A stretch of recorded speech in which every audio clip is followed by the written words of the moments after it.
Alors, qu'est-ce qu'un market maker? Comment ça se passe un petit peu, je dirais, en interne? Est-ce que ce sont votre contrepartie? Est-ce qu'ils prennent votre aide? Et donc, en gros, est-ce qu'ils ont un intérêt à jouer contre leurs clients? Quels sont les risques qu'ils encourent? Parce qu'il y a quand même du risque quand on fait du market making.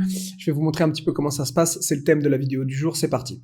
Alors, petite intro pour ceux qui me connaissent pas. J'ai été donc market maker dans un desk de crypto pour un broker à Chypre, là où je vis. Et le but de cette chaîne, c'est de démocratiser un petit peu l'investissement en crypto et en tout cas de ce que j'en ai appris en travaillant en finance. Donc si ça vous intéresse d'en savoir plus, je vous invite évidemment à vous abonner, à liker la vidéo, ça fait toujours plaisir. Alors rapidement, définition, qu'est-ce qu'un market maker? Donc vous passez par un broker pour trader.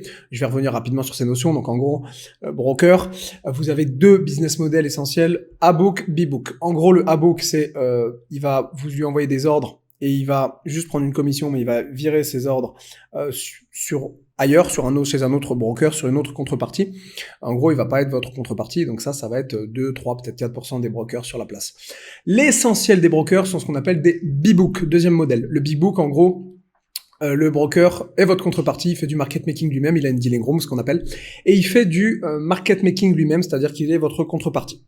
Alors, qu'est-ce que donc un market maker? Je vais vous montrer ça sur Binance. En gros, un market maker, c'est un intermédiaire financier, en l'occurrence la plupart du temps c'est votre broker, et il va simplement prendre une commission. Le but d'un market maker, c'est d'amener de la liquidité. Il vous propose un bid side et un ask side, c'est-à-dire qu'il propose d'acheter, de vendre vos trades, généralement pour une commission qui est vraiment minime.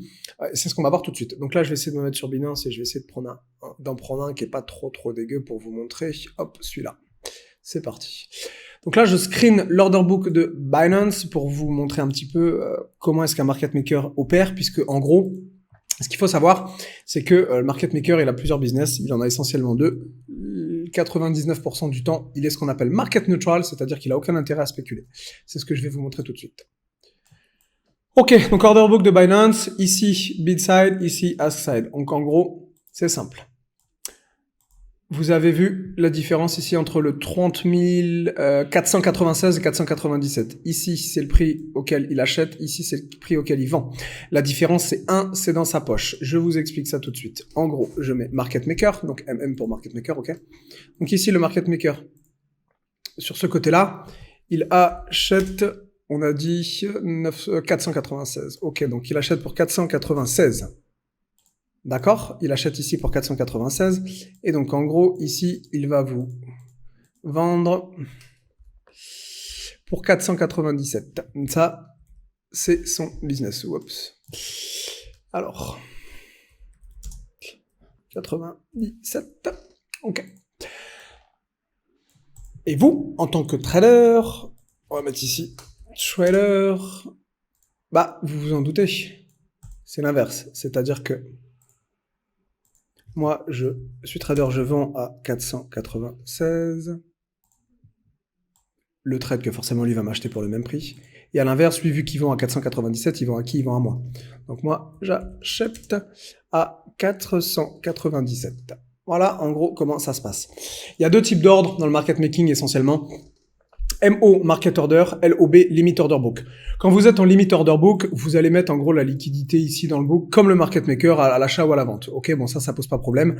Et quand vous êtes exécuté, pas de souci. Ici, qui met les ordres, c'est vous et le Market Maker. Le Market Maker remplit aussi l'order book. Ça se passe exactement de la même manière. Donc en gros, là, il y a les ordres du Market Maker et il y a aussi les ordres de moi, de vous, de n'importe qui.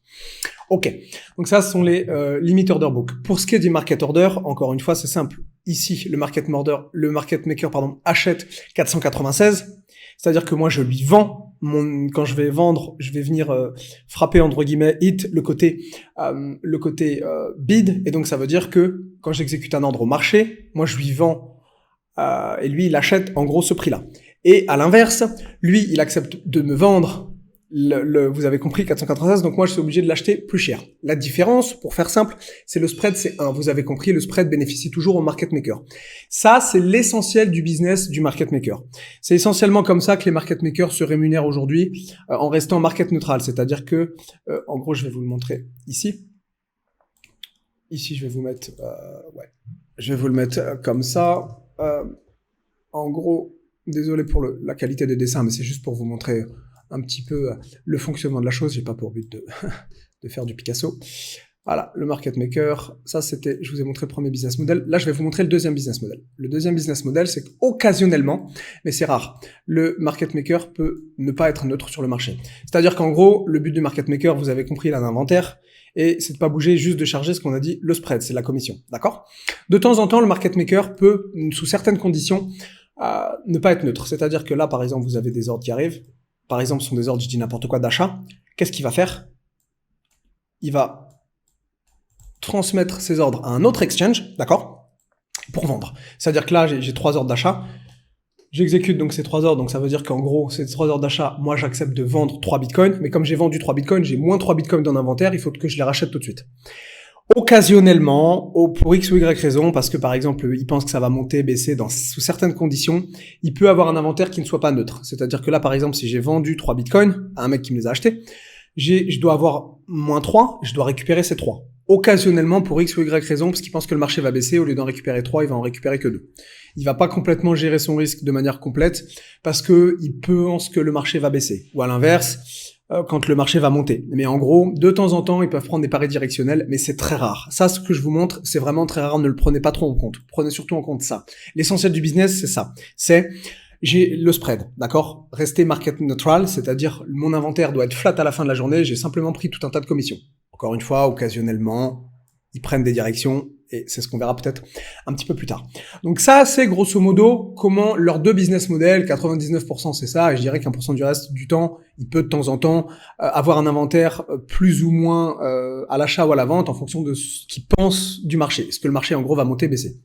Ça, ce sont donc les 2 business models du market maker. Alors vous allez me dire, étant donné que 99%, autant pour moi, étant donné que 99% du temps, il charge le spread, le mec est tranquille. En gros, il prend pas de risque. Si, il en prend.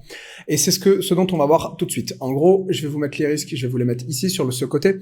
Le market maker, il a 3 risques essentiellement. Il a inventory risk qui est le premier. Ensuite, il a l'adverse selection qui est un deuxième risque et le risque qui est le troisième, qui est ce qu'on appelle execution risk ou risque, je vais le mettre en français, exécution. En gros, je vais vous parler de ces 3 risques rapidement parce qu'il faut comprendre ce que c'est. Ok, inventory risk, déjà, premièrement, qu'est-ce que c'est? En gros, pour faire simple, disons simplement que si le marché baisse, les gens vont vouloir vendre. Donc moi, j'achète. Et donc, ça veut dire que dans mon inventaire, forcément, je vais avoir plus d'actifs qui se déprécient. Vous comprenez bien que si on est dans une tendance baissière, les gens vendent. Comme ils vendent, moi, je suis leur contrepartie, j'achète. Donc, j'achète des bitcoins. Sauf que le problème, c'est que le prix de bitcoin se casse la gueule. Ça, c'est un risque d'inventaire. Il faut tout de suite que je rachète ou que je revende ces bitcoins de façon à rester neutre. Parce que j'ai pas envie d'avoir plus de bitcoins dans mon inventaire alors que le bitcoin se casse la gueule. Vous avez bien compris, c'est pas à mon intérêt. Donc ça, c'est le premier risque. C'est ce qu'on appelle le risque d'inventaire. D'accord? Donc celui-ci, on en a parlé. Ok. Donc il faut faire attention à ça. Ça va être le premier risque du market maker et c'est pour ça que la plupart du temps, il essaie de rester market neutral. Il essaie juste de charger une commission et il veut rester neutre sur le marché. Le deuxième risque, c'est le risque d'adverse selection. Qu'est-ce que c'est l'adverse selection? C'est très complexe. Il m'a fallu un peu de temps pour maîtriser cette notion. Je vais vous l'expliquer en gros de ce que j'ai compris. Disons simplement que quand vous avez des gros ordres qui arrivent dans le pipeline, généralement ces gros ordres, ils viennent de traders, ce qu'on appelle informés. Il y a 2 types de traders pour le market maker. Informés, non informés. Informés, c'est les market makers, les brokers, les banques, les fonds d'investissement. Les non informés, c'est les traders spéculatifs de court terme, vous, moi, monsieur et madame tout le monde. Quand il y a des gros ordres qui arrivent, ils considèrent que ce sont des traders informés. Ces gros ordres, il veut se couvrir contre ces gros ordres, il veut pas spéculer contre eux, il veut évidemment tout de suite se racheter. Vous voyez, s'il y a des gros ordres qui arrivent dans le pipeline et qui les exécutent, il va vouloir tout de suite se racheter parce que, évidemment, la plupart du temps, ces gros ordres, étant donné qu'ils ont été initiés par des traders, ce qu'on appelle informés, ils vont avoir raison. Et donc, le market maker ne veut pas jouer contre eux. Donc, il va tout de suite se couvrir. Et ça peut être évidemment problématique en termes de bid et de ask. C'est ce qu'on verra.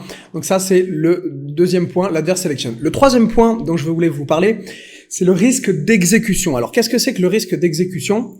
Alors, en gros, le risque d'exécution, c'est somme toute assez simple. C'est simplement qu'aujourd'hui, les market makers sont en compétition contre des HFT, des high frequency trading, etc., qui tradent en millième de seconde, en nanoseconde, etc.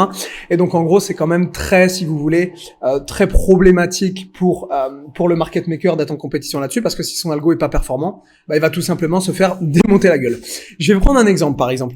Ici, vous voyez, il y a, par exemple, un côté baissier. Donc, en gros, qu'est-ce qui se passe? Les gens vont vendre leur Bitcoin.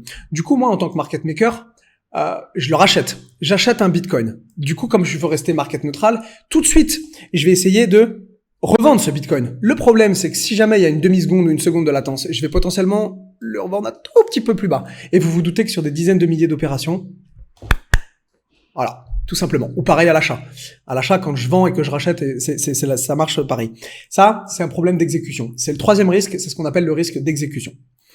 C'est grosso modo comme ça que fonctionne le market making, c'est ce que je peux vous montrer. Dernière notion pour conclure, en gros, qu'est-ce que le market maker, lui, il a comme intérêt dans le marché? Alors je vais vous montrer ça tout de suite, je vais me mettre en 4 heures. Comme vous vous en doutez, le market maker veut rester neutre, market neutral, et donc dans cette optique, le market maker, il veut pas être en tendance. Donc ça, vous voyez, hop, tant pour moi, ça le fait chier. Ça le fait chier. Par contre, ce qu'il adore voir le market maker, c'est là où il va se régaler. Évidemment, vous vous en doutez, c'est ça. C'est-à-dire qu'en gros, quand vous avez un range, et qu'en gros, dans ce range, ça fait down, up, down, up, down, up, etc., etc., etc. Lui, il va se régaler parce qu'il va charger tout un tas de spreads, et c'est là-dessus où ça va être génial. En plus de ça, quand généralement vous allez avoir une phase de tendance, les spreads vont être plus gros, il va gagner potentiellement plus d'argent, mais il y a plus de risques. Il faut bien comprendre qu'un market maker, il préfère avoir un petit spread où il va gagner moins d'argent, mais sans risque, puisque le but en finance, c'est essentiellement de se couvrir contre le risque. Et c'est essentiellement comme ça que ça fonctionne. Voilà, ce sera tout pour cette vidéo que j'essaie de garder courte. Dans la prochaine vidéo, on va parler donc des stop loss. J'ai vu beaucoup de conneries sur le sujet. En gros, est-ce que le market maker, il a un intérêt à aller vous péter les stop loss? Je vous donnerai la réponse dans la prochaine vidéo. Je vais sans doute essayer de la traiter demain. Donc, si ça vous intéresse, encore une fois, je vous invite à vous abonner. Et je vous dis peut-être demain ou peut-être vendredi, du coup, pour traiter des fameux stop loss arrachés par les vilains market makers. À plus, les gars.